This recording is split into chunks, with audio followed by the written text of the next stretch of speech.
عرفات کا میدان مکے سے باہر ایک میدان ہے۔ یہ بہت بابرکت والی اور پاک جگہ ہے۔ اللہ تعالیٰ نے اس جگہ کی قسم بھی کھائی ہے۔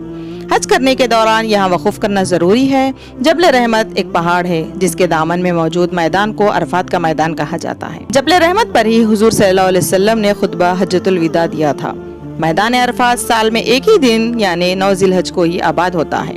9 ذی الحج کی صبح تمام حاجی عرفات کے میدان میں جمع ہوتے ہیں اور غروب آفتاب کے ساتھ ہی تمام حاجی یہاں سے رخصت ہو جاتے ہیں۔ یہ وہ جگہ ہے جہاں پر حضرت آدم علیہ السلام اور حوا علیہ السلام نے اپنے سر جھکائے تھے اور اپنی غلطی پر پشیمانی کرتے ہوئے اللہ تعالیٰ سے توبہ کی تھی، اور اللہ نے ان کی توبہ قبول کی تھی۔ اس لیے حاجی بھی یہی کرتے ہیں۔